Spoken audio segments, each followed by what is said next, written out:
On today's episode of the John Campea Show podcast, Kingdom of the Planet of the Apes dominates the box office and has the second biggest opening weekend of the franchise. Also, that Garfield movie, color me surprised, is getting really good reviews and it's selling out advanced screenings. Also, the next Godzilla Kong movie, they got the Shang-Chi and Across the Spider-Verse writer to write the next one. Pratt says he'll definitely be back as Star-Lord, but he could also be showing up in James Gunn's DCU. Mark Strong has now been confirmed for a role in the upcoming Batman spinoff show Penguin. And Disney is subpoenaing the Instagram people to try to get the identity of the people who's been dropping Captain America 4 leaks. We're going to talk about that and a whole bunch more. The John Campea Show podcast is here, coming to you from live in our quaint little studio today. My name, of course, is John Campea. Nice to have you guys here. I'm joined in studio by Ray Ora. Hey, good morning. Got Jonathan Voico over here. Hello, everyone. Writer, director, producer, Robert Meyer Burnett. It's almost my birthday. It is your birthday month, isn't it? A week. A week away. And most importantly, of course, you guys are here. So we're going to go through all those topics we just listed off. Then we're going to take your live questions. If you got a question, the super chats are still currently open, but they're not going to be open much longer. So if you got a comment or question, go ahead and send it in as soon as you can, because we're going to be shutting it down there. Listen, before we get into our topics, I just wanted to just bring this up for a second. This isn't going to be a segment on the show or anything, but you know, a truly legendary name passed away a couple of days ago. Roger Corman, who has mentored a lot of people in the movie industry and put out some of the most, I won't say memorable, but talked about films and series of films. Many would consider him to be the true king of the B movie. But Rob, you know, obviously we heard Roger Corman passed away the other day. Of course, his name's been brought up a lot lately, especially with Fantastic Four going around. Of course, he did the first live action adaptation of Fantastic Four. Your thoughts on Roger Corman and his passing? You know, John, I grew up as a huge Roger Corman fan. I mean, he directed over 50 movies himself. I loved his Edgar Allan Poe adaptations. I heard from a friend of mine that Tomb of Ligeia was his favorite version, but I love Pit and the Pendulum, you know, the Vincent Price movies. He made The Little Shop of Horrors, the original. He directed that and of course with Jack Nicholson. He made The Trip. And then, you know, he really started the careers of everyone from Coppola to Joe Dante to Martin Scorsese. Martin Scorsese made Boxcar Bertha for him. And James Cameron was an art director on movies like Battle Beyond the Stars and Galaxy of Terror. James Gunn worked with them. And he's done so much. I think my favorite, I mean, I do love Battle Beyond the Stars, but I think my favorite Corman production, especially when I was younger, was the original Death Race 2000 with Sylvester Stallone as Machine Gun Joe Viterbo, and of course Mr. Carradine playing Frankenstein. You know, I was lucky once back in the early 90s. I had lunch with him and Dr. Donald Reed of the Academy of Science Fiction, Fantasy, and Horror Films at the Magic Castle. And he was, you know, it's very funny because his company, when he was making his B movies, he also had a distribution company and was distributing Ingmar Bergman movies in America. So he was bringing European art house fare that was some of his favorites while he was releasing the most exploitive of exploitation films. I mean, Humanoids from the Deep. If you haven't seen that, that's a great movie. Watch it. He was 98 years young. There's a great documentary on his work on YouTube. You can see for free. The guy was amazing. And I think a lot of people are going to be looking up his Fantastic Four movie now. Yeah, Everything on which is something to behold. Anyway, a true influencer in our business. You know, he's not considered with the Scorseses and the Spielbergs and the Hitchcocks, but he's one of those guys who's just one of the things that made the pulse of Hollywood go for a long time. And 98 years old, and what a legacy he leaves behind. All right, guys. With that down, let's move on to our first topic today here, shall we? We're going to start off with this. Of course, Kingdom of the Planet of the Apes is now in theaters. I loved it. I had a really, really good time with it. I don't think it's the best of the Caesar saga, but I would say it's the second best. I put it only behind Dawn of the Planet of the Apes. They went hardcore on some very heavy themes in it that I really enjoyed. Visual effects, next level. I love Proximus. Kevin Durand, by the way, who Anne reminded me today, good Canadian kid. Kevin Durand from Thunder Bay, Ontario, playing Proximus in there. Had a great time. Well, how would it do on its opening weekend? That's been a question. Because, we recently had Fall Guy, a wonderful movie, by the way, Fall Guy, that totally tanked at the box office. So how would Apes do? They were doing projections anywhere from 40 to maybe 50. Could it actually hit that?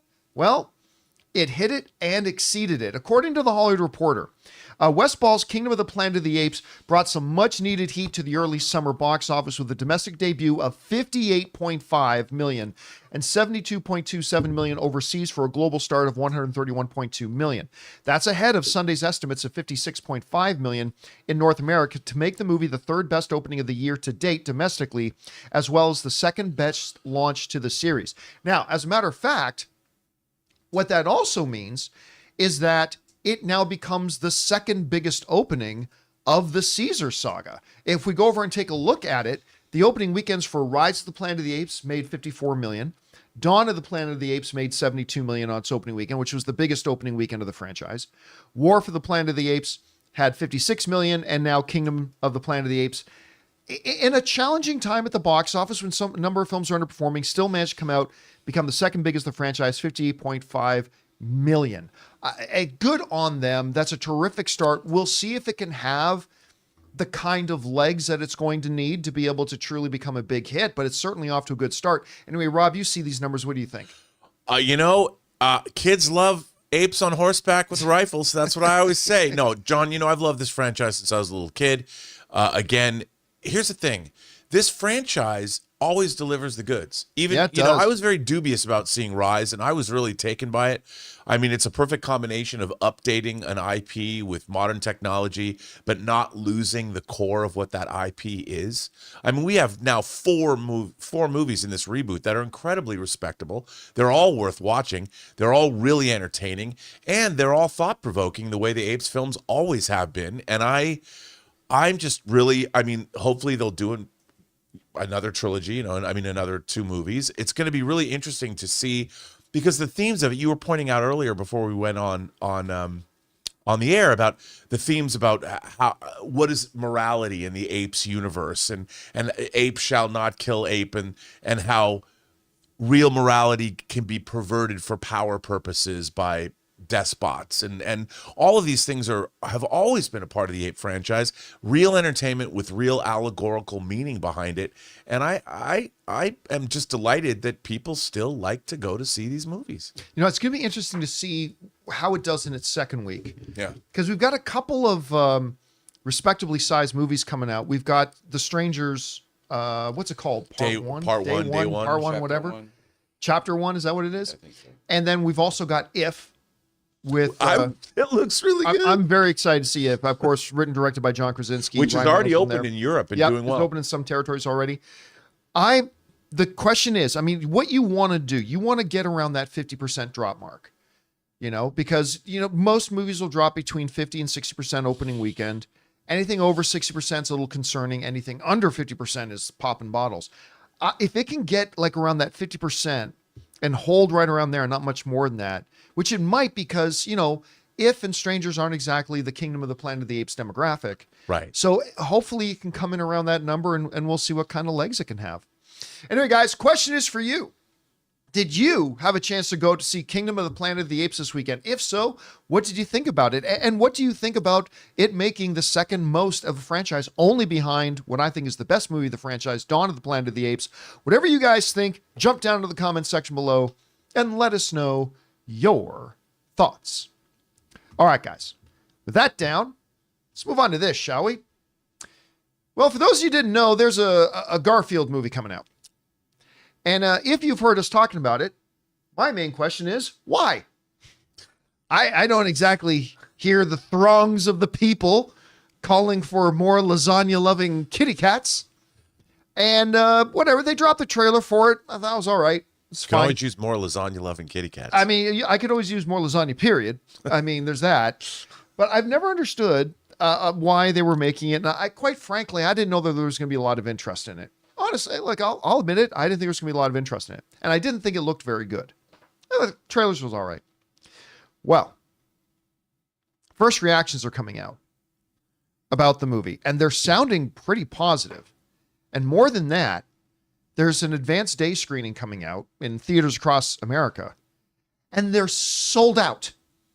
Let's start with some of the reactions we're getting for this new Garfield movie. Matt Harris wrote, Garfield movie is a bright, colorful buddy comedy that kept the kids engaged throughout. Funny voice work and sharp, snappy animation. Like a lasagna, the film has layers of enjoyment for all ages. See it in cinemas May 24th.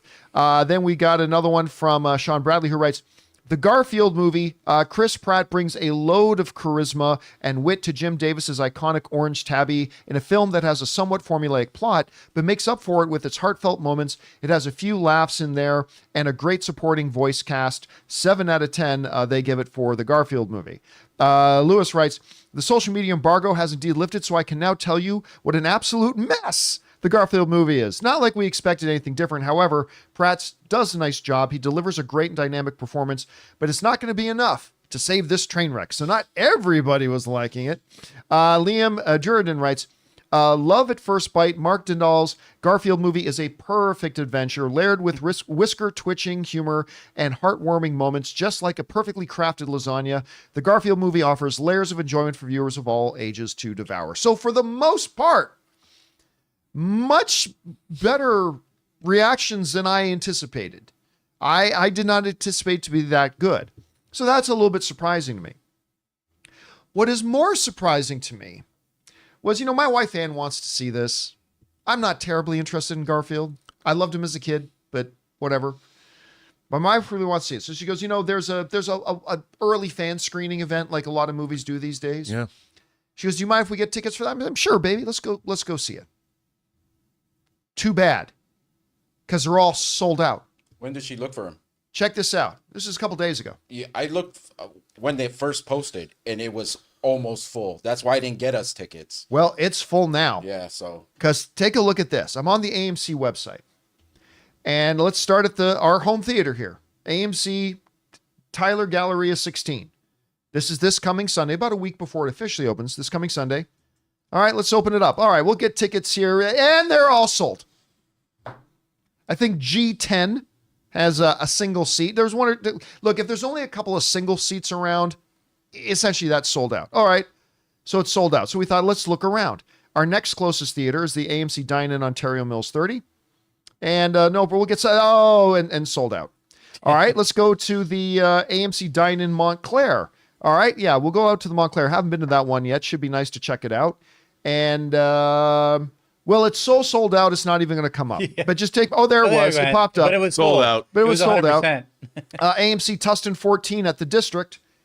Wow. Sold out. 100. Then we look at bigger theater, AMC Orange 30 over there by Disneyland. Oh, yeah, that's all sold out. What if I want to see it in Burbank, though? Well, actually, I'm glad you brought that up. So let's look let me see if I can find the Burbank. Here, I'll bring this up. Closing this window. Are you sure you want to leave? Yes. So let's search for the put in 91506 or Burbank. whatever. I should have my Burbank theater here somewhere. Hold on, let me see. Burbank 16. Okay, I'll look up the Burbank 16. Oh, maybe if I spelt it right. Burbank. This is the type of quality programming people tune in to watch. All right, so I go over to the Burbank 16. If it wants to open. There you go. And I'll get tickets for Sunday. See, here we go. Sunday, May 19th. There we go.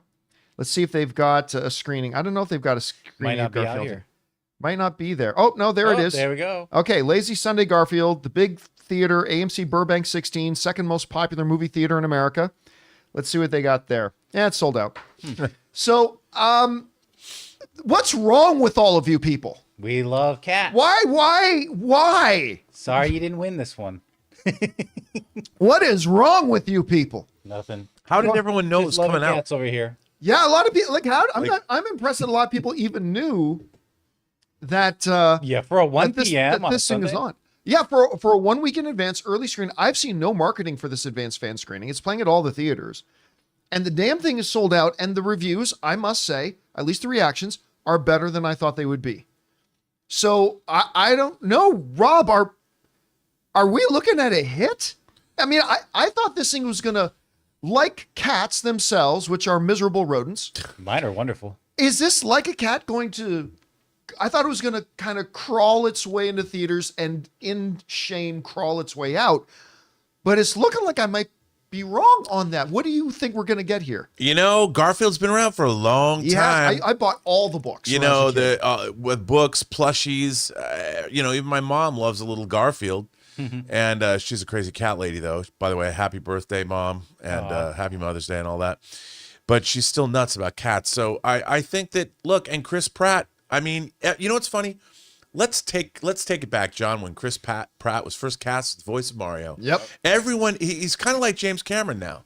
Don't bet against the Pratt man. The Pratt man. The Pratt man will bring the noise and he will deliver the goods. And we're going to talk about him later. But wow. I just think that maybe they're going to have a hit here. The Pratt thing was hilarious because like when they announced him, everybody complained for Mario. When they announced him for Mario, everybody complained. And then the first bit came out with his voice and everybody said, this is a disaster. This is going to be a train wreck. Movie made over $1 billion. And There was no loved it. Pratt fall there. No, none. After everybody just shut up about it. And then, of course, when they announced he was going to be Garfield, hey, listen, even I kind of questioned the choice of, I love Chris Pratt, but I questioned the choice of him as Garfield. But are you really going to bet against him? With this, There's going to be a whole reassessment of Passengers coming. No, that won't happen. Ray and I were just talking about Passengers. Hey, what, Jonathan, Ray, I you own it on guys, 4K. what do you, like, is this thing going to be a hit? Yeah, I think it will be just based off of this. At least it's going to be a great opening. Whether it has 4 legs, we'll find out. But yeah, 4 legs. Pretty good. Bruh. Huh? I'm not personally that excited about it, but I know my kids already have like a group like set with a date I actually for thought opening weekend. So I actually thought the trailer was charming. I am not surprised at And all. liked it too. I actually think this might have to be the next movie we go and see at a Cinemark. Because I looked at the Cinemark, like is that the one with the merchandise the food, for it. the good food? They got the baby Garfield. I think they do. They have the baby. And the AMC doesn't have the baby Garfield. Got to get that baby Garfield little plushie, I think. All right, guys. Question is for you. What is wrong with you people? Again, but what do you think? I mean, the reactions coming up for Garfield are better than I thought they would be. These advanced screenings, good luck if you don't already have your tickets because they're all sold out. Are we looking at a hit? I'm not ready to accept that yet, but I'm willing to ask the question, are we looking at a hit? Whatever you guys think, jump down to the comment section below and let us know your thoughts. All right, guys. With that down, let's move on to this, shall we? Godzilla X Kong, I think it's still scrapping along in theaters, even though I believe it's available on VOD now. Is out there, and I had a ball with it. It's a really dumb movie. That's just a lot of fun. I mean, look, a lot of dumb movies are just dumb. They try to be fun, but they fail. You just described half the Godzilla franchise. That's true in a nutshell. But this one just kept scrapping along, and as a matter of fact, it's now hit some pretty significant milestones. As according to the Hollywood Reporter, Godzilla X Kong follow-up has now just signed on for the writer in the next one. Because remember, a lot of fun, Godzilla X Kong, but kind of dumb. Well, they went and got the writer for Shang-Chi and the writer for Across the Spider-Verse. This is what they say in the Hollywood Reporter. Shang-Chi, Legend of the Ten Rings screenwriter Dave Callahan is going from the Marvelverse to the Monsterverse. The scribe, known for his action acumen, has been tapped to pen the next installment of Legendary's Godzilla Kong monster movie series. The hiring comes in the wake of the box office success of Godzilla X Kong: The New Empire, which has grossed now close to $555 million worldwide. That is the biggest haul since 2017's Kong Skull Island, which peaked at $568 million. Anyway, so what did they do? They took a movie that they knocked it out of the park with the action and the fun, but recognized maybe it struggled a little bit with its plot and narrative and it's kind of dumb. And they thought, you know what? Let's keep all the good stuff and let's see if we can improve a bit on the stuff that was a bit weak. Let's go out and get the guy who did Shang-Chi, which I think is one of the best Marvel movies ever made, and did Across the Spider-Verse, which I think is one of the best movies the last couple of years. And let's get him. Now, wait, before we get ahead of ourselves, he is also the guy who wrote Expendables 4. Well, he wrote all the Expendables movies, and I like a couple of them. Expendables 4 was horrible, though. But he is the guy who did Shang-Chi and Across the Spider-Verse. So this is pretty good. I also want to point out something rather interesting here, Rob. With this movie making this much money, in this Monsterverse, we have now had 4 films, I believe. No, we've had 5. We had Godzilla, Godzilla King of the Monsters, Kong Skull Island, Godzilla vs. Kong, and Godzilla X Kong. This is now the second highest grossing of the Monsterverse films. And now I just gave it away, but do you know what the number 1 grossing film is in the Monsterverse? Godzilla. Kong Skull Island. Oh. Kong Skull Island.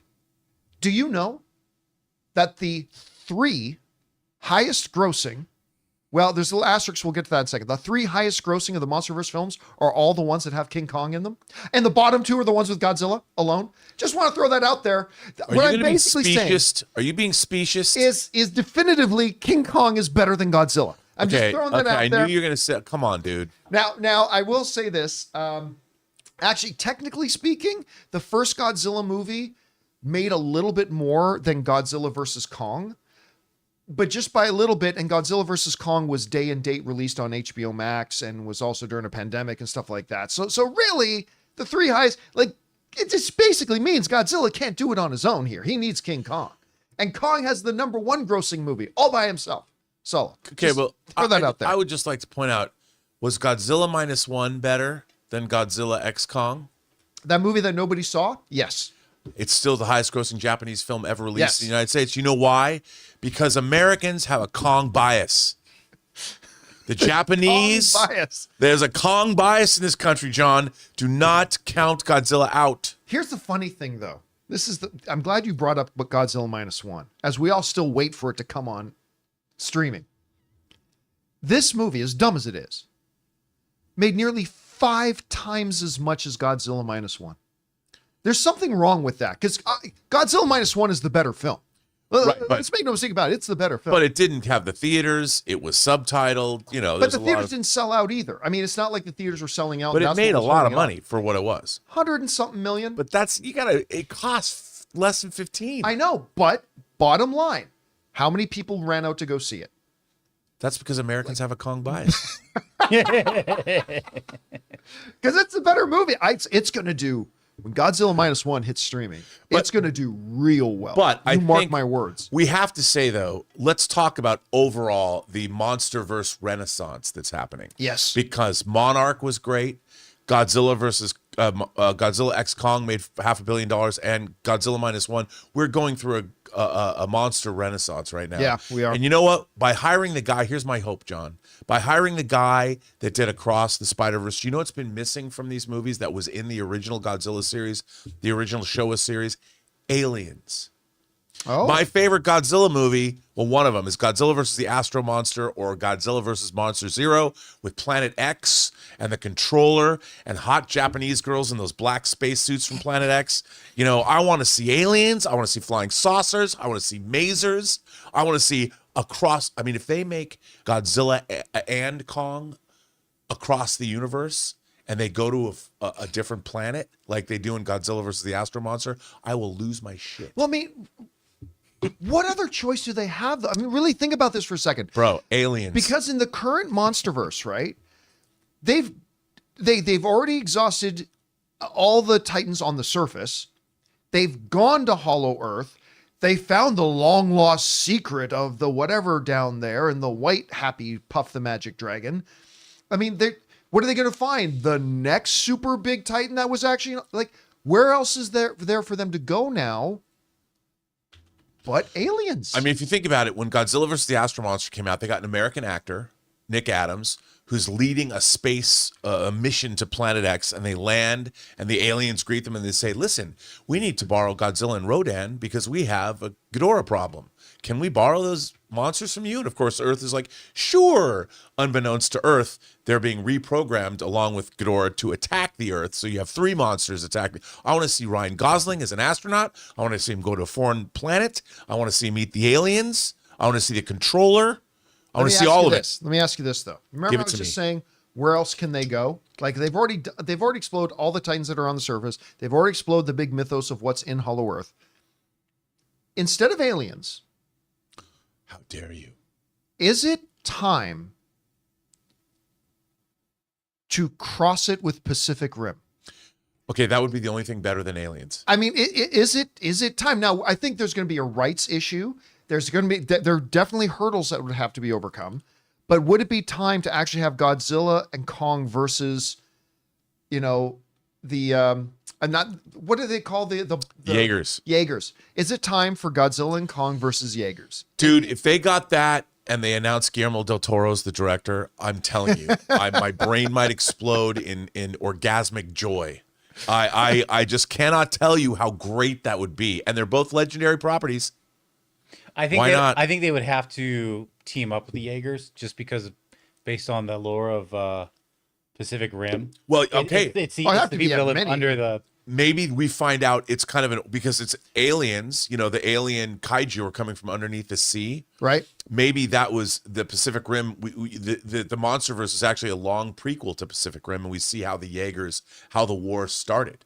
Yeah, well, and you basically would also have to have like a Batman versus Superman situation where it starts off where the Jaegers are there created to stand against Godzilla and Kong Yeah. in case things go Or bad. keep them in line. And then they fight. Somebody mentions Martha. They team up and they fight the alien monsters that are now. And so now you got Jaegers and Kong and Godzilla, Dude. in one corner. We'll call it War for the Planet of the Jaegers. Whatever it is, all I can say is that my perpetual 12-year-old self would love this. Dude, Pacific Rim was one of the greatest movie-going experiences in my entire life. I saw it 4 months in advance at the Burbank 16. Guillermo del Toro was there at the screening. They wanted to gauge people were jumping up in the theaters and screaming. I swear to God. Yeah, let's not talk about part 2. All right, guys. Question is for you. What do you think about this? The Monsterverse is still going and making the money that it is. Whatever you think about this, jump down to the comment section below and let us know your thoughts. Aliens. All right, guys. With that down, let's move on to this, shall we? Chris Pratt, we were just talking about him. Of course, he's doing pretty good. Besides the fact that he just was in the second biggest grossing movie of the year last year with Super Mario Brothers as the voice of Mario. He's got his Garfield movie coming out. Oh, and by the way, he did Guardians of the Galaxy Volume 3. That was a huge hit, made over $800 million at the box office for them. And of course, he's been Star-Lord. Now, even though the last Guardians of the Galaxy ended with it saying Star-Lord will return, we haven't really heard anything, which some whispers and rumors have started floating around a few months ago that Chris Pratt wasn't actually going to be returning as Star-Lord. Well, in a new interview, Chris Pratt seems to have put that to rest and also talked about he may be doing something else too. This comes to us from comicbook.com that quoted an interview with Pratt where Pratt said, "Well, it probably makes more sense that I would be Star-Lord again," Pratt said in our interview, which you can check out above. But, Pratt said, "Anything is possible, and especially with James over at DC. Maybe there's something that would be right over there. Maybe both. How about both? Let's do both." I think 100% it's both. All right. Now, I mean, obviously he was going to be back as Star-Lord, and it's good to hear him pretty much confirm, yeah, look, I'm going to be back as Star-Lord. He will be back. They'll probably give him back some of his celestial father's powers and things like that so he can stand alone in the MCU. But remember, a while ago, James Gunn said that he may have an eye on bringing some of his old Guardians of the Galaxy cast over, right? And now maybe that was just him talking fancifully. Maybe that was just him thinking, wouldn't it be nice if, sort of thing. But he did say that. And now you've got Chris Pratt saying, listen, James is over there. James Gunn and Chris Pratt have a tremendous relationship. James Gunn's over there. It's a brand new DCU. And by the way, contrary to some people's belief, There is nothing stopping an actor from being in an MCU movie and in a DC movie. Just morals.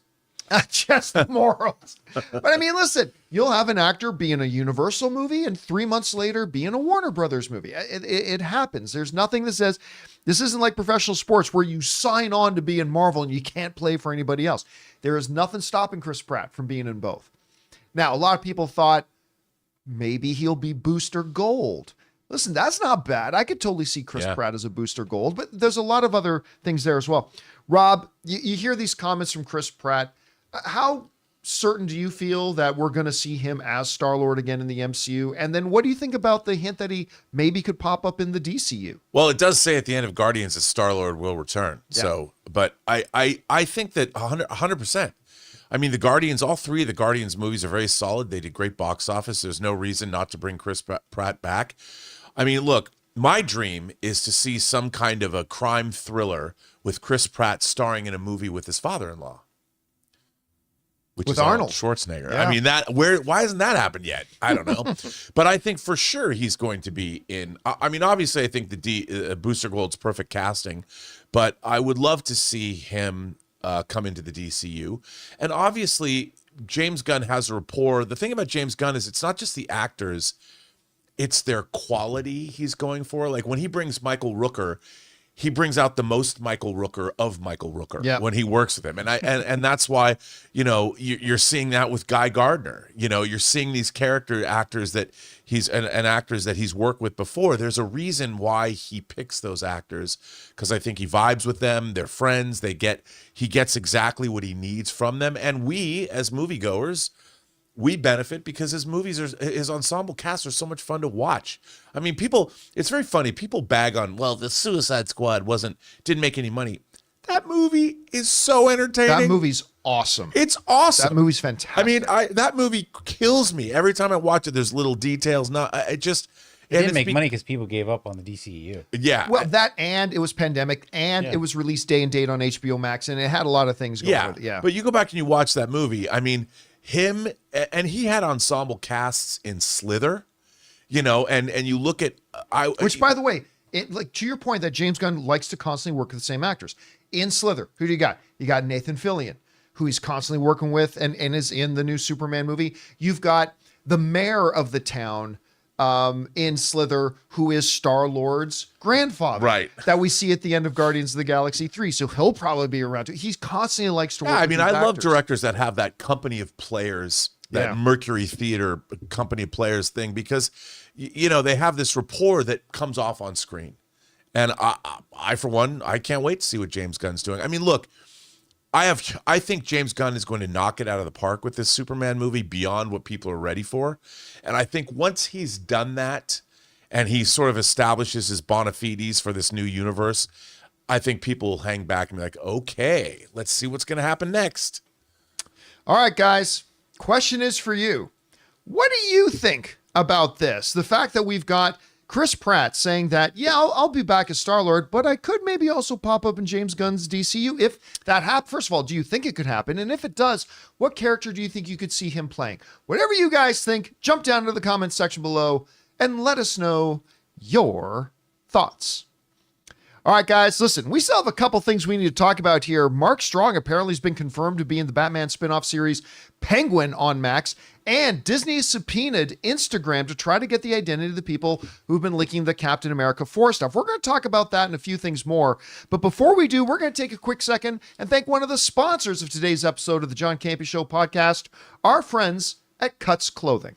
Guys, we want to take a second to thank a sponsor of today's video, Cuts Clothing. Let's be real. Most guys would wear a t-shirt every day of their lives if we could. The problem is that most t-shirts are not acceptable to wear at work or out on a hot date. Today's sponsor, Cuts, has finally changed that. Cuts t-shirts are such high quality, wrinkle-free, and so buttery soft that you can look like you're dressing up even when you're dressing down. Yeah, you heard that right. They are wrinkle-free. And for a limited time, you can save money while redefining the dress code by heading to cutsclothing.com and use the code Campea for 20% off. Guys, you know me, when it comes to clothing, my number one priority is comfort, and I could not believe just how comfortable my Cuts shirt was. It was light, it breathed, it felt like $1,000,000, and it made me feel like I looked like $1,000,000 too. And the best part? Cuts clothing is built to last. Their durable construction means you'll be enjoying your favorite shirts and pants for years to come, making them a smart investment for your wardrobe. So guys, for a limited time, our listeners get 20% off your entire order when you use the code Campea at checkout. That's 20% off your order at cutsclothing.com with the promo code Campea. Please support our show by telling them that the John Campea Show sent you. Experience the perfect blend of style and comfort with Cuts Clothing. And thank you to our friends at Cuts Clothing for sponsoring today's episode and giving me my shirt today of the John Campea Show podcast. All right, guys, with that down, let's move on to this, shall we? One of the series, there's a number of shows coming up, especially including House of the Dragon that's coming, that I'm really looking forward to seeing. But one of the ones that I'm really super excited about coming up on Max is Penguin. Colin Farrell completely killed it in Matt Reeves's and Robert Pattinson's Batman film as Penguin. And the first trailer and behind the scenes stuff for Penguin came out, and it looks truly like The Godfather in the DCU. I mean, it just looks fantastic. Cannot wait to see it. Well, now apparently they've added another actor who I adore in Mark Strong to this show. This comes from the folks over at Bleeding Cool wrote this. With Max's Colin Farrell starring the Penguin set to hit screens this fall, there's been some speculation about who would be portraying one of the key roles in the 8-episode streaming series spinoff set with filmmaker Matt Reeves's The Batman universe. Previously, IMDb listed actor Mark Strong as being set for the role of Carmine Falcone, which I've never believed, by the way, but at any rate, that he'd be in it. But nothing else much in terms of confirmation has followed since that time. But based on what Strong's personal trainer, Giacomo Farsi, had to share in response to a question on Instagram, it sounds like he's definitely set for the series, even if the Carmine Falcone part is still a question mark. Somebody on social media asked him, "Hey man, is it true that you worked on the Penguin series?" To which he says, "Yes, I've trained Mark for it." By the way, there's a picture of Mark Strong. By the way, that's a 60-year-old man. Just want to point that out. That's a 60-year-old man. Fuck you, Mark Strong. Looking that good. I love Mark Strong. I do too. In anything, even when he is in bad movies, I love his voice. Oh, he's got such a great menacing voice. He's got such a great presence on screen. He's such a fabulous performer, and he would fit in beautifully in this Penguin world, in this Matt Reeves Batman world. He would fit like a glove. He would be so good in it. And it could be somebody, it could be a cop. It could be an underworld criminal, crime lord. It can be the hot dog salesman on the corner who gives, Bruce Wayne his hot dogs. I don't know. Doesn't matter. He's that good. He could be it. So look, this is not exactly the studio confirming it, but when the guy's personal trainer says, yeah, he's in it, I've been training him for it. I mean, I think that means we can take it to the bank. I still don't think he's going to be Carmine Falcone. I don't know that. I'm just, as a fan, guessing. I don't think it will be, but maybe it will. Rob, you heard about this. Apparently, Mark Strong joining Penguin series. Where's your anticipation level been for this show? The addition of Mark Strong, do you think he fits in here? What do you think? Well, it feels like we've been talking about the show for years because, well, we have. I think the show is going to be great. I have the highest of high hopes for this show. And Mark Strong being in it. I mean, look, I really love the Batman, and as I've watched it more and more, on disc, I like it even more.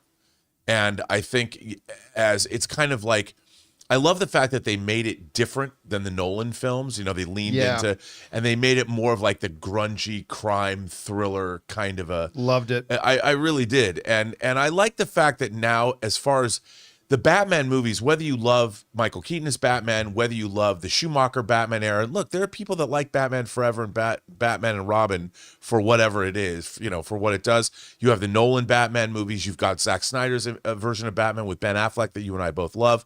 And now you've got Pattinson's version of Batman. But the crime element that was in the Batman, I think, was the strongest yet. Yeah. In terms 100%. of, I mean, obviously we got this weird, creepy serial killer thing, but the Penguin of it all. I mean, who would have thought that Colin Farrell would have done would have pulled that off. And the fact that they've leaned into this, because I think they knew what they had. And I think that's one of the reasons I'm excited, because I think they know what they had. And I think we're getting a show that from its very inception, it's being made because they know they're making something great. And that's why I'm excited for it. You know, I was going to say, there's a couple people in live chat pointing out the obvious. Well, listen, they're going to keep it consistent.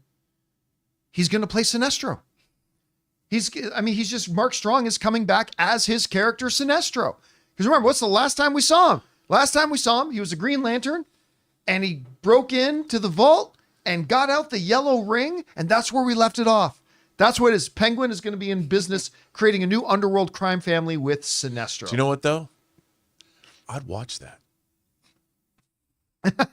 I'm not going to say I wouldn't. I'd probably tune in for that show. Because if the people that made The Batman decided they wanted to bring back Mark Strong as Sinestro, hell yeah, I'd watch that. Or what's his character's name in Shazam again? I forget what Strong. Maybe he's playing. Maybe he's gonna be both. Maybe he'll be his villainous Dr. character Savannah? from Shazam. Yeah, Dr. Savannah. That's it. Savannah. So he's gonna play that, and he's gonna be Sinestro, all wrapped into one. He is the go-to guy for the DCU. Apparently, you got a villain you need to playing. Go to Mark Strong. I love it. Anyway, guys, question is for you. What do you think about this? I mean, listen, this show's obviously been delayed a lot because of the writer's strike and all that kind of stuff, but it's approaching now fairly quickly. And apparently Mark Strong is a part of it. Are you looking forward to the show? What have you thought about the previews? Do you think Mark Strong will fit in, or do you think he'll stand out a little in the wrong way? Whatever you guys think, jump down to the comment section below and let us know your thoughts. All right, guys. That down. Let's move on to this, shall we? It is becoming more and more difficult for studios to keep a lot of things under wraps, right? There's a lot of production. And unlike, say, in the 80s and maybe 90s, today, every single person you know walks around with a global audio, video communication, instantaneous communication device in their pockets. Didn't used to be like that. Back in the days that they made The Godfather. Back in the days when they made Star Wars and stuff like that. Thank God, by the way. But today, everybody is connected to everybody instantaneously with any audio and video goodness you want. And so leaks happen for all these movies. And by the way, it's not just little Twitter handles that do it. You know, outlets like Variety and The Hollywood Reporter, they find out information and they spill it. They break exclusives and break news, stuff that oftentimes the studio didn't want to come out yet, but they find out and they break the news and all that kind of stuff. But the studios like to know where it's coming from. And there's been a particular Twitter handle or Instagram account that I guess has been spilling a lot of Captain America 4 stuff. And now they've taken the unprecedented step of actually going to court and trying to get a subpoena at Instagram to get the actual identity of the person leaking it. This comes to us from the folks over at Variety, who write the following. Marvel seeks subpoena forcing Instagram to unmask alleged Captain America Brave New World leaker. They said this. Marvel alleges an Instagram user illegally posted an image from unreleased Captain America Brave New World movie, and it has gone to court to try to make Instagram disclose the identity of the account's operator. Marvel filed a subpoena request on May 7th in U.S. District Court of California Northern District in San Jose, asking the court to order Instagram to identify the person or people behind the @CanWeGetSomeToast account. Marvel alleged that the account, quote-unquote, published a copyright image from an upcoming Marvel Studio motion picture, Captain America Brave New World, without authorization. The Disney-owned studio is seeking the subpoena pursuant to the Digital Millennium Copyright Act. Okay. So, for those of you who don't know, a subpoena, there's different types of subpoenas. One is, the one that most people are familiar with is the subpoena that calls on you to appear in court, right? You are required and ordered to appear in court. That's what people, I'm oversimplifying it, but that's what people think of. But there's another kind of subpoena that obligates you to turn over information. And what Marvel has now done here is to go to Instagram. They've gone to the court and said, we want Instagram to reveal the actual identity of the individuals leaking this information. Now, it is an interesting quandary because it raises some very, very big questions. Like I said, whenever Variety breaks a story, unless they get the story from the studio, but oftentimes they do not. Variety has journalists who do investigative journalism, and they find out information, maybe information about an upcoming movie that the studio didn't want to come out yet, but they find out about it and they reveal it to the world. I contend to you that is no different than some Twitter account finding a piece of audio or video or image and putting it, saying, hey, we got this information. Regardless, it's information, whether it's a video, audio thing, story that Variety art publishes, stuff like that. And is Marvel trying to shut down people relaying information? And that makes me a little bit worried. But here's where the difference is. When Variety posts a story, they know who is posting the story. When some big outlet drops an image, they know the outlet. They know who's dropped the image. I think what has Disney a little upset here, and I could be wrong, I've not spoken to anybody at Disney for this story, is that there's some anonymous person who's using their anonymous account to anonymously post all this stuff. And they're saying that's different. That's not the same as the Hollywood Reporter releasing information or Variety releasing information or whatever, because we know who they are. We may not know who their source is, but we know where it's coming from. I know a little something about this. Some of you might recall. Yeah. A couple of years ago. Well, so Spider-Man No Way Home is coming out. And I got fed some fake images that looked remarkable. And when we knew they were fake images, put them out and everybody loved them, blah, blah. So I got sent, for those of you who haven't heard this story, I got sent more Spider-Man images one time that I thought were fake. And I put them up on my Twitter account. 5 minutes later, I got contacted from somebody not at Disney telling me, hey, John, those images you posted that you said you don't think are real because of Tobey Maguire's dick. I'm like, yeah, they're real. I'm like, oh shit. And I took them down. 5 minutes later, after I took them down, rep from Disney gets a hold of me and says, John, those pictures you posted, they're real. I'm like, I know, they're already down. He's like, okay, good, they're down, right? So anyway, I got this, but here's where it connects to this. So in talking with Disney was like, their rep to me was like, listen, everybody here knows you didn't purposely post real pictures. You clearly thought they were fake. I'm like, yeah, because we know you wouldn't do that. And they said, but you know what would go over real well with the other uppity ups here at Disney? I'm like, what's that? Tell us where you got them from. Tell us who sent them to you. And I'm like, whoa, I'm not going to do that. And they're like, why? You don't owe these people anything, blah, blah, blah. And look, I understand why they asked. I don't hold it against them that they asked. Sure. I don't hold it against Disney at all that they asked. But they were like, just like, we all know you didn't do it on purpose, but just tell us who it came from. I'm like, listen, dude, the moment I tell you where it came from, like, regardless of the circumstances, if I tell you that, no one's ever going to tell me anything again. If I start revealing, you know, who tells me what, like, you would never ask Variety to do that. You would never ask, and I'm not Variety, obviously, but I think they just want to know where it's coming from. Right. And I get it. They're trying to keep their stuff secure. They want to know, hey, you can't plug a leak unless you know where the leak is. Right. So I didn't fault them for asking, but I politely declined to tell them where I got it from. I never communicated with that person again, but I mean, I decided I'm not going to reveal where it came from. We're going to leave it at that, but they know I was the one who posted it. I wasn't going to give up a source. This is different here. They don't even know who's posting it. Right. So they're going after them. I just hope though. So I kind of get where Disney's coming from, but I just hope it doesn't lead to like a slippery slope where it's like, they think that gives them an open right to go after like even the real trades, whether it's the Wrap or Hollywood Reporter or whatever, saying, hey, who told you that we've signed on this actor to be in this movie? Well, we're not going to tell you where it comes from. So it's just one of these things that could become a slippery slope. I'm not really sure how I feel about it. other than I get the idea that they at least want to know who it is that's posting their stuff. I don't know, Rob, you read about this. It's something that can become very tricky, but how do you see this? Well, for me, it comes down to intent. It's like, look, we all know it's been a problematic production. They brought in other writers, and depending on what you believe, obviously this has been something that's been troubled, and they want to be very protective. I mean, spoiler alerts, like I posted a picture. I drove by I was at a stoplight. I turned and looked at the local McDonald's, and there was a poster for a Brave New World Happy Meal. I took a picture of it. You can get Brave New World Happy Meals with the Brave New World toys at McDonald's right now. What one of those toys are?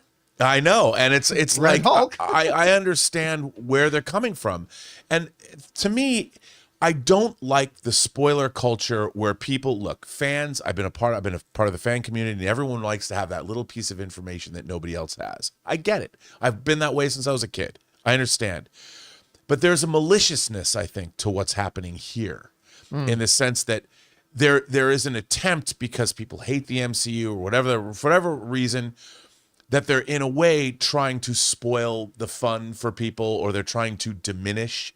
I don't like that. I love the Captain America films. I love Anthony Mackie as an actor. I really hope this movie's good. I hope they've been able to course correct. And I think what they're trying to do is protect their not insignificant investment, because God only knows what the budget of this movie is ballooned to.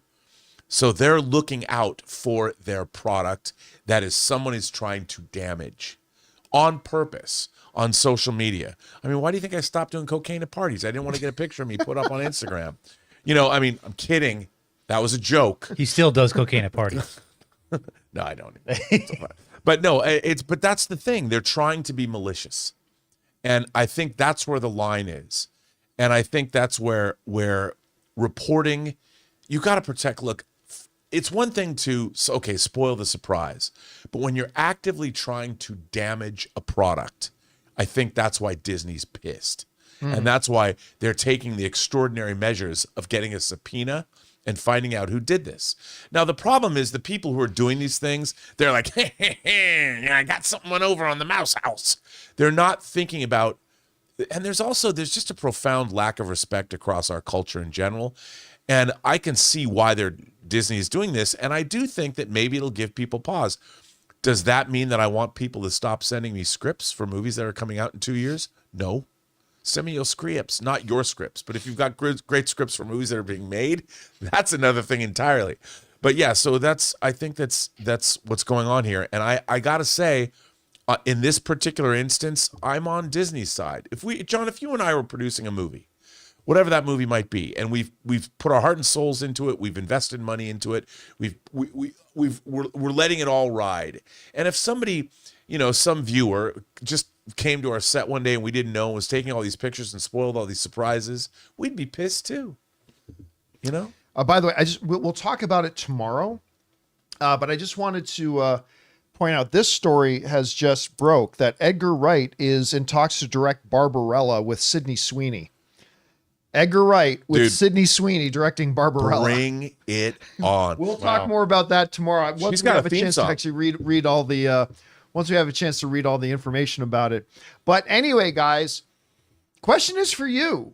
What I think this brings up some very interesting questions, like what about journalistic integrity? What about, major outlets that break stories that the studio didn't want broke? Where do we draw the line of the difference between pure information versus visual information versus whatever? Who's allowed to do it and who hasn't? Are we creating a class system? But at the same time, do studios have at least a right to know who it is that's leaking it or who's saying it online? It's an interesting thing that's going to bring up a lot of questions and maybe some interesting answers. Question is for you guys. What do you think about this? Jump down into the comment section below and let us know your thoughts. All right, guys. Listen, in just a minute, we're going to go on to the most important part of our show, which is taking your live comments and questions. But there's a number of other things happening in the world of movie news that we don't have the time to give full dedicated topics to, but we want to make sure you're caught up in something we call In Other News. So, Jonathan, what do we got up? Okay, so first up, on last Thursday's episode of the John Campea Show, Jeff Snyder hinted at Mandalorian casting news that he had. Well, The Hollywood Reporter has confirmed his scoop when they confirmed Sigourney Weaver is in talks to join the cast of Mandalorian and Grogu, the first Star Wars movie to go into production since 2019's Star Wars: The Rise of Skywalker. Who could forget that one? John, true or false, adding Sigourney Weaver to the cast will help the Mandalorian movie? True, in the sense that it will help it be an even better movie, because obviously Sigourney Weaver is a boss and she will elevate whatever it is she's in. So will it help it as far as box office goes? I don't know if Sigourney Weaver is a total draw, but she'll help you increase the quality of it. I still question this project, but I believe in Jon Favreau. So adding Sigourney Weaver, Rob, adding talent's always a good thing. What do you think? Always a good thing. I think it's fantastic. I think Sigourney Weaver, I've been a fan of hers, not just since Alien, but from movies like Year of Living Dangerously. She's amazing. All right, what's next? Okay, next up, this weekend at the box office, Godzilla and Kong crossed $558 million, officially making it the second highest grossing MonsterVerse film and only about $10 million away from surpassing Kong Skull Island for the number one spot on that list. Rob, considering the box office numbers, on a scale of 1 to 10, how big of a win is Godzilla x Kong? I'd say it's a 10. Big win. You know, it's a big win for Legendary. It's a big win for Warner Brothers. It's a big win for Toho. It's a big win for the entire franchise. There's no downside to this at all. I'm going to say it's a 7 of a win, because it made a lot of money, yes, but a 10 to me means it joined the $1 billion club or close to the $1 billion club. And while it's successful, it's profitable, it's consistent, it's not pulling in Barbie, which I would believe is where you put the 10s at. So I'm going to say 7 personally. All right, what's next? Okay, this weekend at the prestigious BAFTA TV Awards, Squid Game: The Challenge took home the award for Best Reality Program. John, do you think this award will bring more fictional movies and TV shows to being adapted themselves into reality game shows? Yeah, I think it will. And why not? Think about it. When we ever have a big successful movie or show, there's going to be a Clue version of it. I mean, my wife has like 18 different versions of the Clue game, but Supernatural Clue, Stranger Things Clue, whatever else, or video games, right? Like big successful movie, E.T., we got the E.T. video game, we got whatever movie video game. Why not a game show format? Listen, the Squid Game, The Challenge was way better than I thought it would be. Way better. And really compelling. And if you can find a way to take the premise of a movie and translate it into like a reality-based game show, I think people are going to start asking that question. Rob, what do you think? I can't wait for the Friday the 13th game. No, I'm kidding. Kidding, of course. No, I thought the Squid Game, like you said, I thought the Squid Game show was amazing. And, I don't know how many movies would lend themselves to the game format. I mean, Squid Game was literally a game about, the movie was. I thought they did a wonderful job translating the actual the movie into game format. It worked really, really well. And even when they created new, because they had to change things up, it still really worked. The drama was compelling. Maybe we're going to see a new trend, John. Coming soon to Max, 50 Shades of Grey, the reality game show. All right. Sign me up. Can I be a contestant? What's next? You be the winner. Well, according to a report in Deadline, Mahershala Ali and Tom Hardy are set to star in 77 Blackout, a crime thriller about 5 rogue police officers who formulate a plan to rob 3 criminal strongholds all in one night when New York loses power and is plunged into chaos and lawlessness. Cary Fukunaga is directing with Oppenheimer. I see Oppenheimer. And The Dark Knight producer Charles Roven producing. Rob, could 77 Blackout already be considered an Oscar contender? Oh, man, come on, bring it on. That sounds awesome. I was right up my crime thriller alley. Like Ocean's 11, instead of ripping off 3 casinos, they're ripping off 3 crime, crime lords. Bring it on. During 70s, with a 70s funk wah-wah guitar soundtrack. I mean, I love this. Bring it on. Yeah, you can watch it. It'll be a perpetual double bill with Spike Lee's Son of Sam. I think, listen, you never know if something's really going to be an Oscar contender till you see it and actually. But if we're just talking about from a distance and looking the way it's set, Charles Roven producing, the director of, the first season of True Detective, doing this. with Mahershala Ali and Tom Hardy. Come And on. I'm a sucker for heist movies and for then something goes wrong movies. Like they got a perfect heist planned up. They're going to rob 3 sets of different mob bosses, and then the power goes out. Come on. How great does this sound? Sounds great. I think it absolutely is. Got to be considered a contender already. All right, guys. With that all down, we're now going to move on and start taking your live questions. But before we do, we're going to take a quick moment here and thank another sponsor of today's episode of the John Campea Show podcast, the good folks at Miracle Made. Guys, we want to take a second to thank a sponsor of today's video, Miracle Made. Did you know that your temperature at night can have one of the greatest impacts on your sleep quality? If you wake up too hot or too cold, I highly recommend you check out Miracle Made's bed sheets. Inspired by NASA, Miracle Made uses silver-infused fabrics and makes temperature-regulating bedding so that you can sleep at the perfect temperature all night long. When they arrived at our house, my wife Ann loved the feel of them so much, she couldn't even wait for me to get home to put them on our bed. Miracle Made has self-cleaning. These sheets are infused with silver that prevents up to 99.7% of bacterial growth, leaving them to stay cleaner and fresh 3 times longer than other sheets. Miracle Sheets also have incredible comfort and quality. Miracle Sheets are luxuriously comfortable without the high price tag of other luxury brands and feel as nice, if not nicer, than sheets used by some 5-star hotels. So go to TryMiracle, that's TryMiracle.com/Campea to try Miracle Made sheets today. And whether you're buying them for yourself or as a gift for a loved one, if you order today, you can save over 40%. And if you use our promo code Campea at checkout, you'll get 3 free towels and save an extra 20%. Miracle is so confident in their product, it's backed with a 30-day money-back guarantee. So if you aren't 100% satisfied, you will get a full refund. So upgrade your sleep with Miracle Made. Go to TryMiracle.com/Campea and use the code Campea to claim your free 3-piece towel set and save over 40% off. Again, that's TryMiracle.com/Campea to treat yourself. And thank you to our friends at Miracle Made for sponsoring today's episode of the John Campea Show podcast.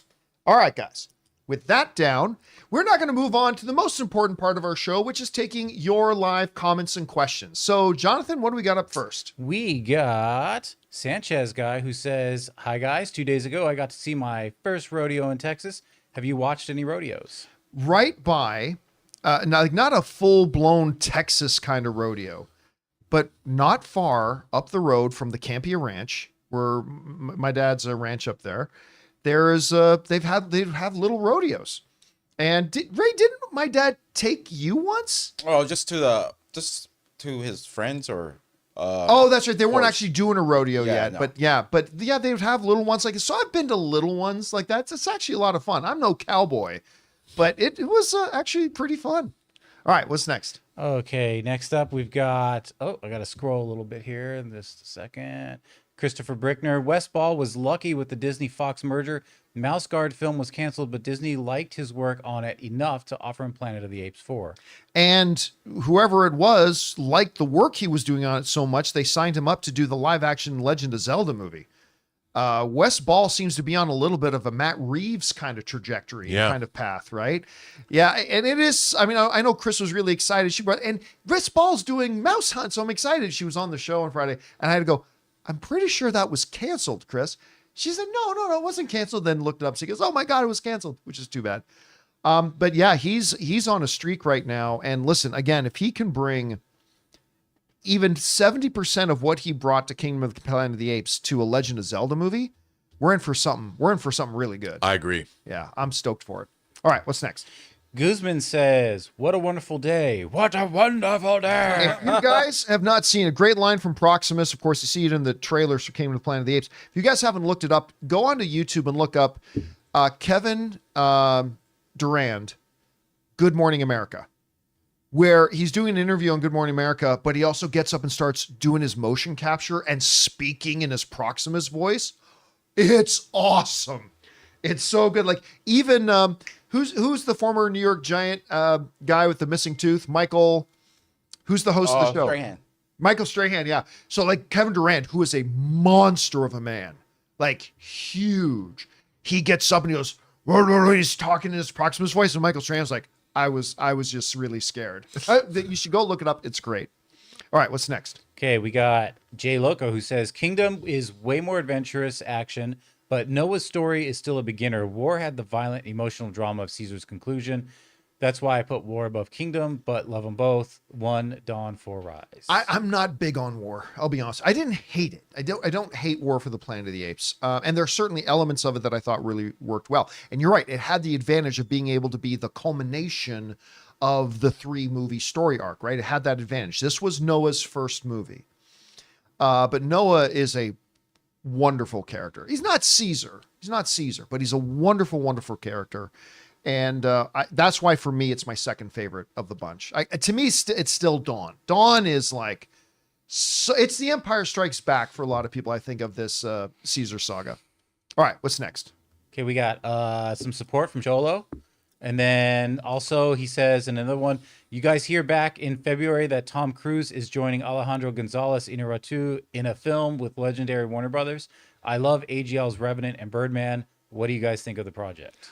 I think I doubt it'll ever happen. And here's why. Tom Cruise has 4 projects lined up right now. And he's 60 what? 60 something. Ray, if you want to confirm that for me. And he's literally got 4 other projects lined up right now. So 61. He's 61. Yeah.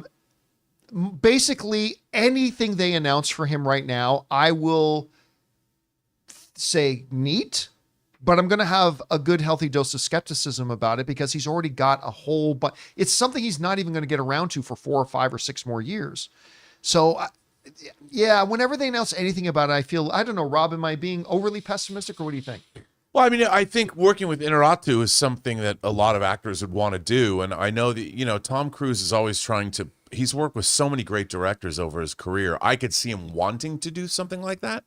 I think it really depends on how defined and how real the project is. Maybe. I'd love to see it. I'd love to see what project does Inarritu do that interests Tom Cruise. That's the thing that's most because exciting. they would also have to pull him away from the control of producing now. Yeah, I mean, but I think he would do that. I mean, I got to say, John, American Made that Doug Liman directed. Yeah. Tom Cruise was great. He was in that very movie. good in that. I liked him a lot. And I know the movie wasn't a huge box office success, but I want to see Tom Cruise get back to making movies like Jerry Maguire or making A Few Good Men or playing a part again. And I think whatever Inarritu is going to give him, I want to see. All right, what's next? We got Christopher Brickner, who says Legend of Zelda series has some of the greatest stories in video games so far, or so. For the film, they will adapt one of the games or make an original story. I think they're going to make an original story. I think they'll take the basic premise, right? They'll take the basics of the characters and the basics of the premise, and then build an original kind of story around that. That will take notes from a lot of the different games, but at the end of the day, it will be its own thing. What do you think the right approach for them is, Rob? I think you're right, because obviously they'll probably take the most recognizable things, but ultimately they have to turn it into a narrative that can make a 2 or 2.5 hour movie work. So they'll probably take a lot of recognizable stuff. Kind of like, if you look at what they did with Mario Brothers, I mean, yeah. That was, I thought, a great approach. And I think they'll take something along those lines, probably. All right, what's next? We got Matan Valensky, who says, doing Shogun Season 2 instead of adapting another book from the Asian saga seems like a bad Iger idea. Both Bobs left FX to their tools, but Bob Iger that forced the reveal of Laura Palmer's killer has reared his head. Number one, Bob Iger, people got to remember, Bob Iger is the head of Disney, the corporation and company. He is not involved in the day-to-day of greenlighting shows and things like that at all. Like, he's not the studio head. He is the head of the whole company and has people to run the studios. Doing Shogun Season 2, number one, is something Hiroyuki Sanada wanted. Are you saying he's an idiot? You don't have to agree. I mean, you don't have to agree that they should do a Season 2. I just want to point out Sanada wanted a Season 2. He wanted to do another one. If the writers could come up with something really good. Doing Season 2 is beyond a brilliant idea. Yes, the book ended. Okay, the book ended. And they did the whole first. You know what else book ended? Godfather. I'd say Godfather 2 worked out okay. And anybody disagree that Godfather 2 worked out all right? Yeah, it sucks. I'm not saying Shogun is Godfather. I don't like you jumping through time in that movie, dude. Come on. I am not saying Shogun is the Godfather. But I think when you've created such incredibly great characters and an incredibly great world, and the screenwriters did such a masterful job adapting that book, trust them. Trust them that they can continue that story. And look, maybe it ends up bad. All right. If it ends up bad, then we still got season 1, and at least you took a shot at it. I absolutely want a second season. Anyway, Rob, what do you think? Well, I'm of two minds. I mean, look, if they come up with a great story, there's a lot of really interesting stories to tell from that period of time. When Shogun ended, things were just getting up and running. So you could say, again, it's the narrative that they have to take from history, and if they find a great story, more power to them. You know, the other Asian books are not part of that saga at all. No, and it's too much time in between them. Yeah, but it's not even about those things Yeah. anymore. You're not talking about the Tokugawa shogunate. So but hey, I trust them. They did a good job of season 1. Why not season 2? All right, what's next? James Germain says, "Hey guys, am I the only one who noticed that Noah is a descendant of Caesar because of the same birthmark they had on their chest?" That is not a genetic trademark of people who are in the same family line. Like my dad's got a birthmark that I don't have. I mean, a lot of people speculate, and all the movie tells us is that many generations later. Yeah. You know, is that 150 years? Is that 400 years? I mean, they don't actually tell us specifically. It's fine. But no, I don't think Noah is a direct descendant. I mean, it's possible, but I don't think they set it up that Noah was a direct descendant of Caesar. All right, what's next? Jay Logo says, 3 disliked directors that I've never disliked, none of their movies. In fact, I like to love all their movies, would be M. Night Shyamalan, Zack Snyder, and Rob Zombie. Well, you, sir, are a unicorn. Listen, M. Night, you got to be an idiot to not acknowledge that M. Night has a couple of great films. Yeah. Hey, you can think he has more great films or less great films, but I think everybody acknowledges he's at least had a couple. Some, I'm sure, like all of his movies. Look, there are people out there who like The Happening. Yep. God bless you if you like The Happening. Or The script for that movie was good. I don't know what happened. Or Lady in the Water. A lot of people, I'm sure there are some people out there that like Lady in the Water. But, you know, you look back, Sixth Sense was actually his second feature, but Sixth Sense, Unbreakable, and Signs are very respectable, 3 respectable Yeah, movies. you know what? Up until the last 10, 15 minutes, I really like Signs. Oh, I think Signs is a lot of fun. Now, it kind of falls apart with The Village and like The Lady in the Water and The Happening, whatever. But you know what? M. Night's been having a resurgence the last couple of years. Started with The Visit, then Split. Split's great. Yes, I think Visit's really good. Old, I think is a little underrated. I don't think Old is great, but I think it's a little bit underappreciated. A Knock at the Cabin. And listen, his new one, Trap, with Josh Hartnett. This looks really good. It looks, you know what? When I saw that trailer, I'm like, I'm in. Yeah. And Zack Snyder, listen, a lot of people like a number of Zack Snyder films. I mean, I don't ever want to talk about the frickin' Rebel Moon again. But yeah.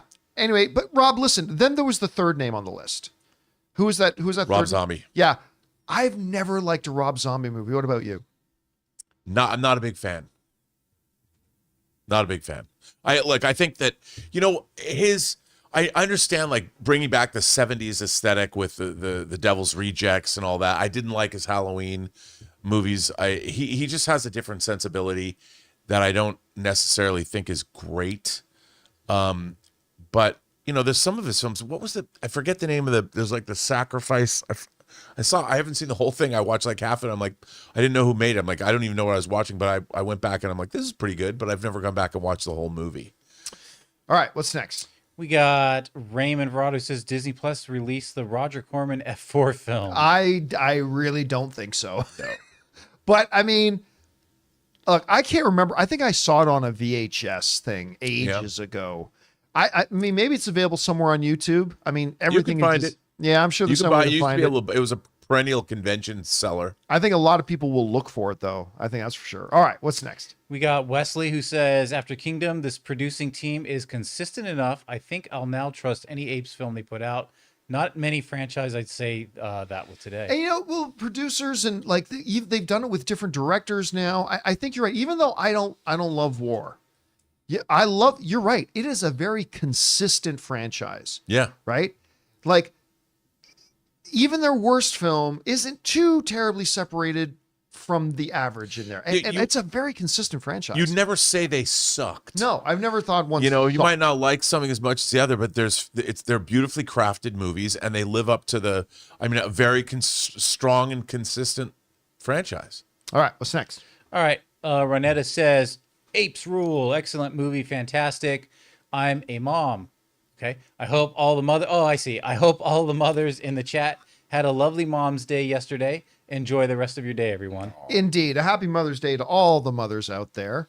For a belated happy Mother's Day, including the ones that I have in my life. And Apes was great. I was really, really happy with Apes. All right, what's next? Unknown says, I didn't enjoy Planet of the Apes as much as everybody else, and I loved Rise, Dawn, and War. Hated the human character with a passion, and Noah and his clan fell flat for me and didn't connect to them. I really like the human character. Especially once you get to the end, like her character, May's character, makes so much. I won't give away what happens at the end, but when what happens at the end happens, and when we see what we get to see at the end, it makes her character make even more sense about the way she is, the way she acts, what she's doing, all that kind of stuff. My only peeve with the humans in Kingdom of the Planet of the Apes is for a gritty, dirty world without, Neutrogena or whatever. They have amazingly good complexions. Yeah. Like, not a blemish to be found anywhere.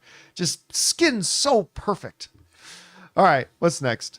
Victor says, Rob, if I were to buy one Star Wars hot toy, which should I get? Jar Jar. Oh, no, they don't make a Jar Jar yet. Yeah. You know what? I hate to say this, but I'm going to say it. Get the Obi-Wan Kenobi, the TV series, Vader. Yeah. Get that. But I would say get your favorite character. But that Vader comes with a split helmet. Yep. Multiple head sculpts. You can get his face in It's amazing. But then again, whatever your favorite Star Wars character is, Hot Toys will do you right. All right, what's next?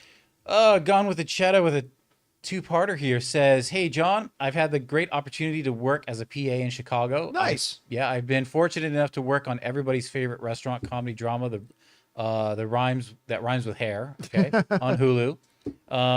What if the first X-Men movie is just the original class? Then we get spin-off movies of Wolverine, Nightcrawler, Storm, Colossus that leads into the sequel of X-Men.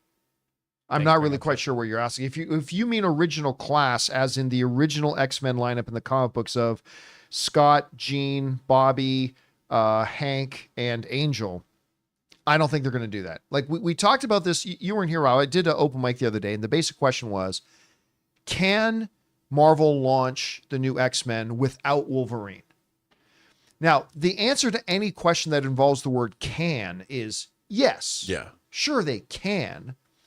As a matter of fact, I'll point out the original X-Men didn't have Wolverine. A very popular series right now, X-Men 97, Wolverine plays not a very major role in it. But, and here's the thing, he is, without question, I mean, I don't think anybody questions this or doubts this, he is the single most popular X-Men character there is. I mean, in the Deadpool trailer, Deadpool even says, you were an X-Man. Pause. You were the X-Man. I just don't see how Marvel, and again, I have no inside information, so maybe they do. I'm not saying this is a fact. I'm just giving my opinion. That's all. I don't see how on earth you launch a franchise without the most popular piece of your franchise. I just don't see them doing it. I don't know. What do you think? Well, I mean, we already saw what a movie like that could be, X-Men First Class. Yeah. There is a Wolverine cameo. But that's once they already did Wolverine many times. Yes, right? Of course. I mean, I could see it happening and then incorporating Wolverine later, but I don't know if that would be beneficial for what they're trying to do. I think you want to make a big splash. You're going to want the recasting of Wolverine is going to be very important to whatever the franchise is. And by the way, do we really want to see yet another origin story? I mean, Again, I think with the X-Men, everybody knows. You do something different. All right. What's next? Mr. I says, much like your Toronto Maple Leafs, my Cleveland Cavaliers are not making it past Boston. To be honest, Boston, at least for the East, is very formidable. I mean, losing to Boston this year, there is no shame in that whatsoever. I don't think Boston has a chance against whoever comes out of the West. Like if Minnesota comes out of the West, I don't think Boston matches up with them. If Denver comes out of the West, which now looks like it might actually be possible again, I don't see Boston being able to match up with them. I think Boston's going to come out of the East, and I think whoever comes out of the West will beat Boston in the finals. But yeah, again, remember, they had a great season. If you're Cleveland and you put up a fight, listen, you already took one game. I think you hold your heads high and start looking forward to being even better next year. All right, what's next? We got King Tane, who says, if I want to get into Mad Max, can I start with Fury Road, or do I need to watch the old movies? Since I already know some people who never saw the older ones and started with Fury Road, you can start with I Fury think Road. so. That said, I think you would be doing yourself a service if you decided to go back in the original ones. Rob, where should he start? Well, look, I'm always a big proponent, but the first Mad Max is very different because it's much more of a low-budget action adventure, less post-apocalyptic. I would start at the Road Warrior. Yeah. You know, Mad Max is something you can go back and watch. This might be blasphemy for me to say, but if you've never seen a Mad Max movie, watch Road Warrior and then Beyond Thunderdome. You know what's very akin to? The Rambo movies. The first Rambo movie is not like any of the other Rambo movies. Except it's better. Depending on the kind of movie you're looking for, because it's a great movie. It's a drama, really. But it's a drama. But right? I do think First Blood is a better movie than the first Mad Max. Right. That's what I mean. It's like the inverse, but I get what he's saying. But what I'm saying, if you're just looking for the Rambo movies, Yeah. you can probably start with the second one. Yeah. Yeah. But because the first one is just so fundamentally different from what it becomes, you know? And I think it's kind of true, you know, with the Mad Max saga, there is a school of thought that the Tom Hardy Mad Max is actually a character from the Road Warrior who's a child. So we're watching.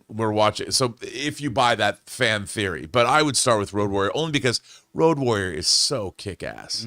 Kick-ass. As is First Blood. Yes, Yeah. it is. All right, what's next? Mr. Godzilla says, with a $20 super chat, Thank you, Mr. Godzilla. hey, John and crew saw Apes and loved it. I wanted to ask, is it fair to say Disney's most successful films this year might end up being the 20th century films, Inside Out 2 notwithstanding? That's just my, just in my opinion, though. Well, what are we looking at? We've got Godzilla versus Kong. We got Deadpool 2, which of course is a Marvel film, but its heritage comes from the Fox. And Alien stuff. Romulus. And Alien Romulus. I mean, but you can't ask that question and then say of their other big ones, notwithstanding that one. Yeah, no. You meant Apes, right? No. Apes. Not Godzilla versus Kong. Sorry, Apes. Yeah, right. Sorry, yes. My bad. Thank you. We were talking about both today. Right. Inside Out 2 is going to be pretty big. It looks great. Dude, they showed us the first 30 minutes of it at CinemaCon. Now, granted, they showed us the first 30 minutes of Buzz Lightyear too, Yeah. and the first 30 minutes looked amazing. We didn't know at the time that it falls apart after that. But I'll tell you what, Inside Out 2 looks every bit as good as the original. I couldn't believe how good that looked. So that's going to be huge. But yeah, I mean, listen, with only them putting out Deadpool in the Marvel realm, no Star Wars film coming out, yeah, I mean, you're going to have Inside Out 2, and then their other biggest ones are going to be Fox legacy films. So, yeah. All right, what's next? Okay, Walter White Walker says, since Gunn is watching this, all I need for the new DC logo is the opening trumpets from Williams, the planet Krypton. I can't remember that one. It's From the original Superman. No. Oh, Yeah. that's the Krypton. That's the planet Yeah. Krypton. That, you know what? That would be kind of cool, but then it's so specific to one. But for Superman, They actually used it since, you know, we're talking about, like you often talk about Superman Returns. The teaser trailer for that used Yes. Planet Krypton. yes, And yes. the voiceover. I love that teaser. Man, Williams' music is so awesome. It's so awesome. So By the way, good. I think there's an argument to be made that the original Superman the movie score is John Williams' best score of all time. Overall, every cue. I don't agree that it is, but I agree that it is one of. Yeah, I think or I in just the an argument can be conversation. made. An argument can be Listen, listen, we go to the John Williams concert every year, the Maestro of the Movies concert, right? And while he does not do it every year, the years that he includes the Superman theme, okay? Now, yes, whenever John Williams starts to play one of the Star Wars pieces, 20,000 people break out their lightsabers. Right. I mean, so yeah, that gets everybody. But aside from that, he only does the Superman theme every 2 to 3 years. But when he does, and that single horn, that audience at the Hollywood Bowl loses their minds. It's just one of the most gets your blood pumping, and it's just so utterly incredible. It's such a great score. Do you know, one year, just since you brought it up, I'd always wanted to hear the theme to 1941 because he did that, because I love that kind of march. He did that with Spielberg. He did it. He did that theme live, and I was like, yes. And I think it was the only one, but hey, it was great. All right, what's next? Mark Newman says, any of you check out the new show on Apple TV, Dark Matter? I watched the first episode, and it's really a fascinating multiverse take. I watched both episodes this weekend. Is that the one with Joel Edgerton? I did not know that even came out yet. Yeah, it did. You know what? It's really interesting, but here's the thing. It's a little dour. Like, it's not fun. I hate to say that, and I know it's really interesting. I want to see it succeed because the guy who wrote it's based on a book, and the guy who wrote the book is heavily involved in the creation of the show, and Jennifer Connelly's in it. Yeah. And Joe Edgerton, and it's really, but man, it's dour. I don't think it's gonna be a very happy show, but I'm in. It's well made. I gotta check it out because I love Joel Edgerton. I love him. All right, what's next? Okay, moving on to members here. We've got, why did I disconnect from my members? Guys, I know you're out there. I'll find you. Here we go. Espinoza says, rest in peace to Sam Rubin. The entertainment world and award shows red carpet will never be the same without him. That's the KTLA. the LA KTLA guy. Yeah, I mean, I know our friend Scott Mance worked with him a lot, and he covered for him that day. He didn't know what was wrong. I was really shocked to hear about his passing. It's really, those of you who aren't in the LA market, you probably weren't familiar with him all that much, but he was a mainstay in LA. Yeah. Man. Yeah. They actually did franchise like that segment out to other like local, like Chicago, this and that. Right, would pick up the affiliates. Yeah, the affiliates. All right, what's next? CJ Rebirth finally saw Perks of being a wallflower yesterday, and I absolutely loved it. Logan Lerman and Emma Watson were great. Paul Rudd doesn't age. Well, to be fair, that was also a while back, and it was bittersweet watching Ezra Miller because I enjoyed him as Patrick, but knowing what Esma is like recently. Listen, I mean, Ezra Miller is a really good actor. He just is, and which adds to kind of the tragedy of it that he just self-sabotaged himself and his career, and maybe someday he can get his life together and make a comeback and all that kind of stuff. But yeah, Perks of Being a Wallflower is a wonderful little movie. With like people in it that you later on go see, like were moved on and did other things. And it's like, it's a really good, underrated little film. I'm glad you brought it up, man. All right, what's next? Kane Carnage says, an actor I wish I saw more was Jonathan Tucker. He played Jay Kulina, one of the leads from the MMA show Kingdom, and his performance floored me. First of all, I liked Kingdom very much. That had, Frank Grillo was the main guy in it. And Nick Jonas of the Jonas Brothers was in that as well. You know what's funny? When I first saw the trailers for Roadhouse, I thought the guy from Mayans, I thought it was the guy from Kingdom. I thought it was that other guy from Kingdom, but didn't end up being. But yeah, he was really good in that show. And here's hoping. You know who else was in that? If I'm not mistaken, I think Paul Walter Hauser was in that as well. Of course he was. Was it? Yeah, because he's in everything, right? All right, what's next? Just Breed says, hey guys, I'm finally getting settled into my new place after my move to the U.S. I know a couple weeks ago, Ray had asked what my first meal back would be. While I would like to have said it was a greasy American burger, it was just a cold chicken sandwich from LAX. Have a great week. I don't think something you eat at the airport counts because you land, you're at the airport, you're means grab your a quick first bite, meal back. Yeah, I what's your didn't first mean literally. meal that you actually get to think about and decide I'm gonna go here? Like I think I think you'd be forgiven for the LAX choice. I know. Then it would have been peanuts on the airplane. On the airplane or something like that. No, I didn't mean Peanuts and literally. pretzels. I meant, what's the first good meal you had back? All right, what's next?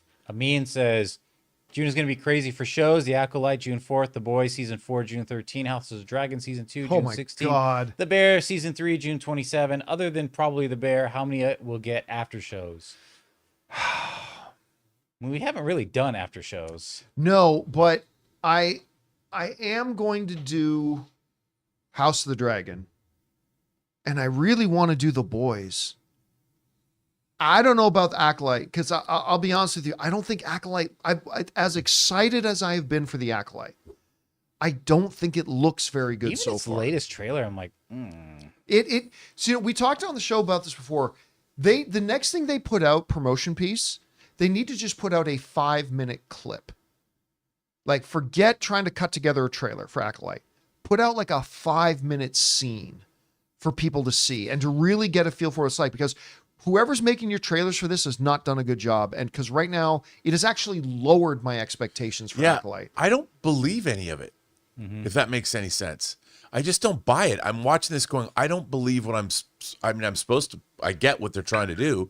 The visual effects are cool, that Star Wars style, but the characters, I'm like, I don't buy this. I don't buy it. yeah, I mean, it's what kind of wooden acting. It's like, someone is killing Jedi. It's like, okay. It's like, okay. Yes, I think you put out a 5-minute scene. I think that will do wonders for them. I really do. But anyway, definitely House of the Dragon I'll be doing an after show for. And maybe The Boys. It's not that I would absolutely love to do The Boys, but I would not be able to keep up. I'm not going to be able to do open mics and a weekly after show for House of the Dragon and an after show for, it's just too much. I can't do that much. So maybe The Boys, but I doubt the Acolyte. So I don't know. We'll see. All right. What's next? Dominic Suma says, does anyone have a TV show their significant other begrudgingly made them start watching, and then you ended up liking it? For me, it was Grey's Anatomy. Give it a shot. It's actually pretty good. I actually, 7 years ago, I got really sick where I was sidelined. You guys probably remember that. I got really sick where I was sidelined for a number of weeks. It was coming back from Dennis and I went to Vegas because we won some big award and we accepted an award there, and I got super sick and I got knocked on my ass for a couple of weeks. I started watching Grey's Anatomy because I was just laying around, right? And I actually watched about 7 seasons of Grey's Anatomy. I haven't watched it for a little bit, but like one of Anne's best friend's fiance is a series regular. He's not one of the stars of the show, but he's a regular. His full-time job is being on Grey's Anatomy, which is pretty funny. One that Anne got me to start watching. None, I don't think. I mean, Anne. Oh, I take it back. Marvelous Mrs. Maisel. Oh, That one didn't look like it was for me. I wasn't going to watch it. And Anne started watching. She's like, you have to watch this with me. And I started watching. So grateful I did. So there's one. Wasn't there the one with the Asian brothers on Netflix? Those Asian brothers that we started brother's watching son? that together. Though. Okay. Yeah, the brother's son, which was so good. Oh, I was so sad when I heard that Netflix canceled that. But yeah, actually, I don't know the last couple of seasons, but I kind of like Grey's Anatomy. It was pretty good. All right, what's next? Uptumbra says, hi, John. You got to get the app TV Time. Keeps track of all your upcoming and already watched movies and TV shows. You know what? You're not kidding. I really do. Because I can't even remember. Week to week, I have to look up when's the next episode of that show I'm watching coming out. And I'm terrible at that. I definitely, by the way, I don't know, when's the X-Men 97 finale? Tomorrow. Tomorrow. It's tomorrow. Okay. So see, I didn't know that. If only there was some kind of guide. We could call it a TV guide. If only there was some sort of thing. Man, I remember the TV guide. I was a we kid. used to get them. They used to show up at the house every week. All right, what's next? Sir Malmson says, AMC theaters outperformed Wall Street expectations in the first quarter. Is future profitability more likely? They still have a lot of debt. They have crippling debt. And listen, part of that is because they've got an idiot for a CEO. Aside from that, a lot of the debt they have, and I got to give credit where it's due. A lot of the debt AMC is currently carrying is because they invested a whole ton of money, and I think this was a good thing, a smart thing. They invested an enormous amount of capital and money in upgrading their theaters, putting in the leather reclining seats and upgrading the projectors. Like they invested a lot of stuff into theater acquisition and then upgrading the theaters they had. And as soon as they did it, the pandemic hit and shut their theaters down. And so as much of a hard time, deservedly so, I give their moron of a CEO that they have over there, you also have to be realistic and say, listen, there's a big chunk of that wasn't their fault. There was a big chunk of that they were doing a good thing, upgrading their cinemas for their customers, and they spent ridiculous amounts of cash on it. And who could have seen a pandemic coming that would shut the whole industry down forever? And that has really hurt them. They still have to deal with it. So here's hoping that and every movie theater chain has had to deal with it, but AMC in particularly put a big investment of capital into those theater upgrades when they got hit with the pandemic. It's just about now the box office, because technically their debt is at pre-pandemic levels. So they can maintain it, but it's all about the box office and movies, how well they do. They get people back in the theaters. All right, let's have time for two more. What's next? Okay, We Fly the W. If Furiosa is a box office success, do we get a spin-off trilogy or return to Mad Max for next film to greenlight? That's a very good question. My guess is, from the previews that they showed us at CinemaCon, they're telling a story that fits a very particular gap.